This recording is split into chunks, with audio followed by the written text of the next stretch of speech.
Hello, everyone. Hi, it's Amy from AMPO here. I hope that you're having a great week. Can you believe it? We are already at the end of quarter one. A quarter of the year has already taken place. And so, because of that, it's now time for us to start thinking about how we're going to frame up our report. Maybe you have a supervisor that you need to talk to about how your annual giving program has been performing. Or maybe you have a funding partner or a board of directors that you're going to need to talk to about just to update them on how fundraising is going and where things need to go for the rest of the year. I'm here to help you with that.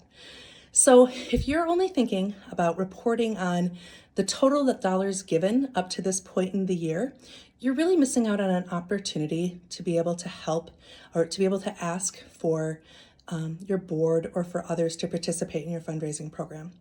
Your total dollars raised, that is a lagging indicator of success, and all you're doing is reporting on a metric. So there's nothing that you can do to adjust those results. There's nothing that you can do to help influence them. You're reporting on what has already taken place. You're reporting on the amount of dollars that have come into your organization. And so here, especially at the end of quarter one, you want to invite participation from those individuals, whether that be your supervisor or whether that be your board of directors. You want to invite them to help influence your fundraising program going forward. And one of the ways that you can do that is by sharing with them some leading indicators. And the leading indicator is going to be the difference is that this is something that we can look at adjusting. This is something that they can help you to influence.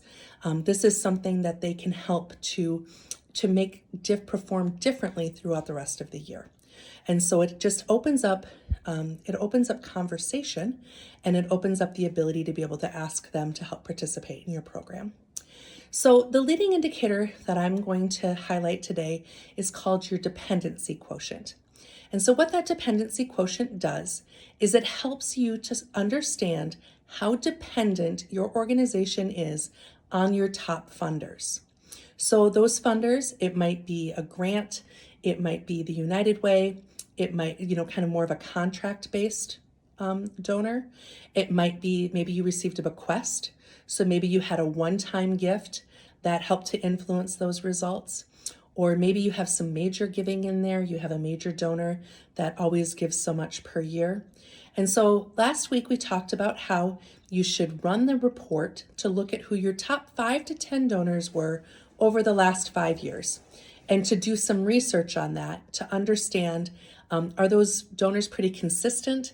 Were there anomalies in there that you could identify? And then also to start thinking about what your relationship is with those funders.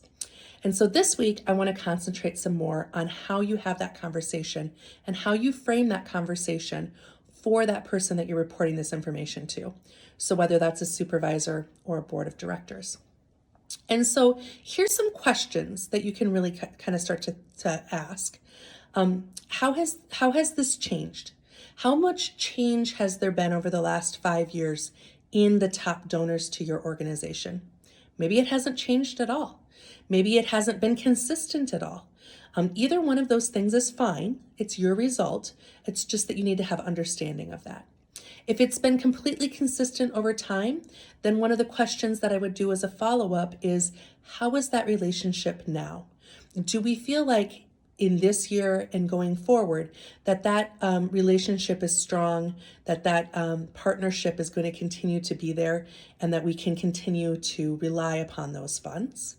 Maybe with a grant, maybe we know that we're in year 1 of a 3-year commitment, so we know that we've got 2 years left on that funding, whatever that case might be. If it's been very inconsistent, why is that? Why have we had so much inconsistency at the top? Is it because we need to build a deeper relationship with with some of these folks? Is it because we had an event, and the sponsors have changed? Just what is it? Why is that the case?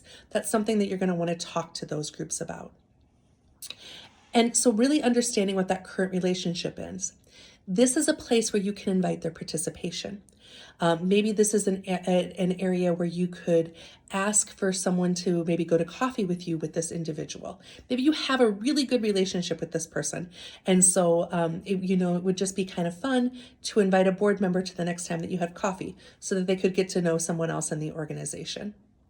Maybe that relationship isn't as strong. And so maybe this is a time where there's someone, maybe in your board or someone else in leadership who has a better relationship with that person that could help by introducing you to them. Again, look for different ways that you can invite participation around that. And so the next thing that you want to do is you want to start to understand if one of these relationships was no longer there, what would happen? What's your transition plan?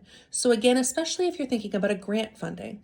So even if you're in year 1 of that grant period, and it's a 3-year grant, you should already be thinking about how you're going to handle that in year 4. So what is your plan so that when that grant is done, that there's funding to continue the program, to continue the service, whatever it is that funding is for. Lots of times grant funds are there to help you set up a program, but they're not there to help you sustain it. So what kinds of moves are we going to be making to help to sustain that program? Now, how you run this dependency quotient, I'm going to put that formula in the comments so that you can read through it and see how you can run that to come up with a quotient. So good luck. I hope that this works really well for you. And drop me a line. Let me know how it goes. Let me know what you think. Is this a good idea? Did it work? Do you need a different idea? Maybe this one didn't work as well for you. Just let me know. Keep in touch with me, and I would love to hear how your program is going. You've got this. We are well on our way to you having an incredibly successful year. Have a great week, and we'll talk soon.